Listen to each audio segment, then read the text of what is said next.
Good morning, everyone. Welcome to Blacklogic. So President Trump has finalized his Liberation Day tariff plan that's set to be announced on April 2nd, so basically tomorrow. And this proposal includes a 20% tariff on most imports from around the world, aiming to reduce U.S. reliance on foreign goods and revitalize the domestic manufacturing.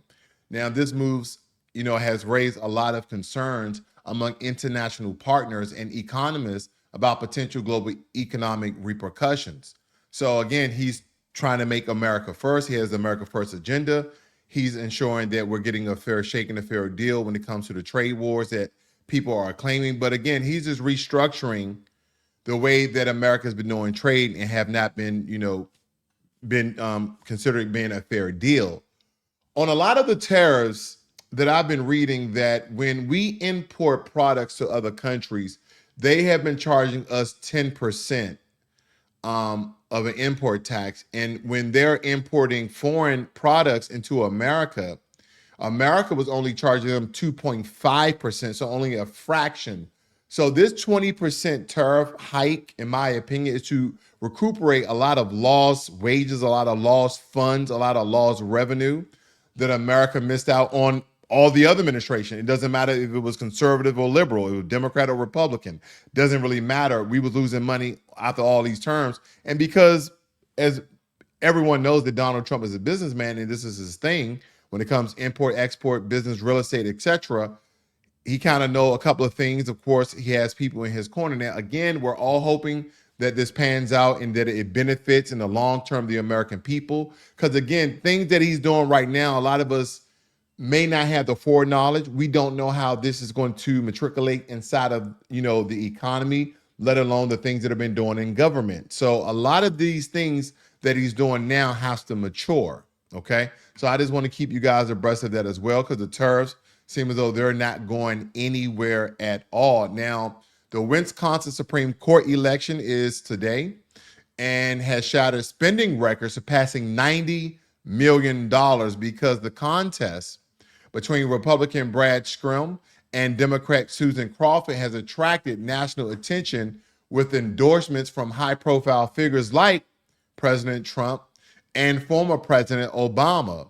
The election outcome would significantly influence Wisconsin's legal landscape and could serve as a barometer for Trump's political influence. And I want you guys to hear what this reporter has to say about this. The polls this morning. High-stakes elections in Florida. Two seats are on the line where Republicans have a slim majority in the House. And in Wisconsin, there's a race for a seat on the state's Supreme Court. Senior political correspondent Rachel Scott is outside a polling place in Milwaukee. Rachel, these elections are about the balance of power in the House, essentially. Yeah, definitely, George. And not only that, it could be the first real test of how voters across the country are feeling about President Trump's agenda. So let's start here in Wisconsin, where there is a battle over a single seat on the state Supreme Court. You have the conservative judge, Brad Schibel, running against a liberal county judge, Susan Crawford. The outcome of this race will determine the balance of power on the state Supreme Court, and that could have big implications for future rulings on abortion rights, election and voting laws, but also the way the congressional maps could be redrawn in this state, which could ultimately determine control of the U.S. House of Representatives. President Trump has backed the conservative judge. Elon Musk was here handing out $1 million checks. But of course, Democrats are hoping this does turn into a referendum on President Trump's agenda. Over in Florida, there are two special elections. One is to replace former Congressman Matt Gaetz, who President Trump initially tapped to serve as his attorney general. And the other is to replace his national security advisor and former Congressman Michael Waltz. Now, both of those districts are traditionally red, but Democrats still making a play. They are keenly aware that House Republicans have a narrow majority, and what happens today could ultimately either expand that or shrink it, Michael. Yeah, big implication. All right. Thank you, Rachel Scott. But nonetheless, that's what's going on in Wisconsin. And I think the reason why this is definitely has made headline news, because when other than the Green Bay Packers, there's nothing that really headlines out of Wisconsin. And anytime someone's handing out $1 million checks, there's going to be reports on it, as well as $1,000 checks. Don't forget that Elon Musk was encouraging people to vote, but again, lean to the right. But he was giving $20 to $1,000 to people who was influencing people to vote. So again, money do make moves. All right.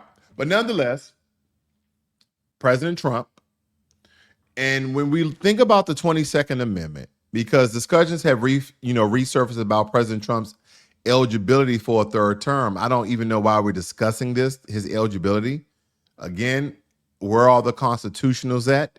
The people who always stand behind the Constitution. And I've heard some reports from some conservatives, but not a mass outcry of Donald Trump's rhetoric.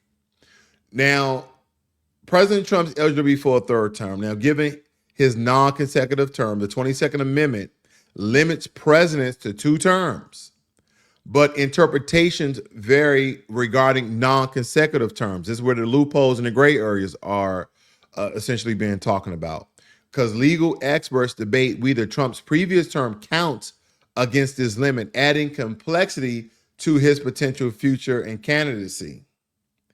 I'm so confused by this because for a very long time, you had everyone come out, no president can serve more than 2 terms. Now you have legal experts stating, because they were non-consecutive terms, that there's some legal pathway or possibility that he may can serve a third term. Again, I don't know how you can just override the Constitution. Also, President Trump's recent comments about this has sparked a lot of controversy. Again, those critics argue that such ambitions display contempt for democratic norms and the reminiscent of the authoritarian regiment. And these claims have intensified debates about potential term limits and the potential erosion of democratic principles. So, again, all of my conservative friends, all my liberal friends, all my independents, all my Republicans and Democrats, whether you be the donkey, the goat, the elephant, whatever the symbol is, I wonder where a mass majority of you guys are going to come out and say, absolutely not, Donald Trump. We voted you into office to do the great things that you're doing, but according to the Constitution, you cannot serve no more than 2 terms. We don't care if it's non-consecutive or inconsecutive or inclusive. You just can't serve. Where are those people at? I'll wait. Because it tells me don't be part of the fanboy crowd.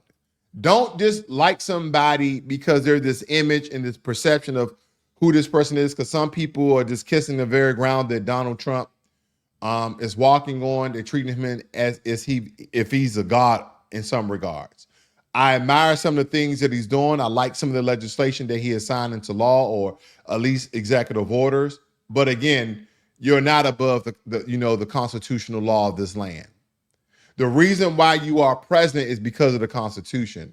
The reason why America was ever great or is great is because of the free labor you guys got for 230 years behind the backs of my ancestors and a lot of people that went through a lot of egregious things during Jim Crow. America is great because of foundational Black Americans. But in that, the laws that withstand and the things that are upheld by the way of the Constitution and the amendments therein makes America great as well. And again, no one is above the law, but it seems as though there is, because no one is, again, he's president now. No one's really talking about his 33, 34 convictions, because some people are going to allude, they're going to connect, they're going to have a conversation that we have a convicted felon as president, and now he's trying to run for a third term, which is illegal and that is anti-constitutional, that this coincides and align with him being a convicted felon. Now, whether you guys agree if he committed crimes and these were liberal judges or Democratic judges, and if he committed a crime, there was not enough evidence, you guys can debate that all day. The truth of the matter is he's a convicted felon who's president, who is now trying and uttering the words of a third term, what is against the Constitution. Let's just call a spade, and let's just speak on the facts. But nonetheless, Democrat lawmakers have filed a lawsuit against President Trump, alleging that his proposed overhaul of the U.S. election infringes upon constitutional rights. And the plan includes measures such as stricter voter ID laws and changes to mail-in voting procedures. Opponents argue that these changes could disenfranchise marginalized communities and disrupt the electoral process. Absolutely not. Absolutely not. It says both lawsuits filed in the U.S. District Court for the District of Columbia asked the court to block Trump's order and declare it illegal. It goes on to state that it is simply not within the president's authority to set election rules by executive decree, especially when they would restrict access to voting in this way. How does this restrict voting? Now, for people who are disabled, who probably can't go out to the voting booths,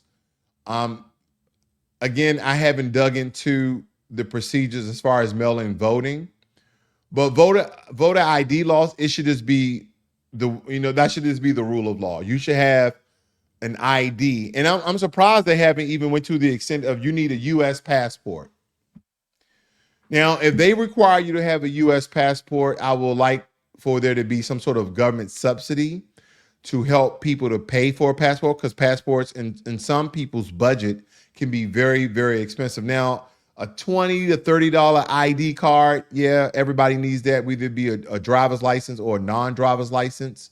But then again, if you just have a driver's license, you can still essentially vote. So I would like to believe that a passport that verifies that you are a U.S. citizen should be the right documentation. See, they're going, this is surface. Like, let me blow this back up so you guys can read along with me here. It states that the legal challenges have been expected out after election lawyers warned some of Trump's demands in order to include a proof of citizenship requirement for voter registration and new ballot deadline rules may violate the U.S. Constitution. It goes on to state that the order asserts power that legal experts say that the president doesn't have over an independent agency. The agency's the U.S. Election Assistance Commission, sets voluntary, voting system guidelines and maintains a federal voter registration. Okay.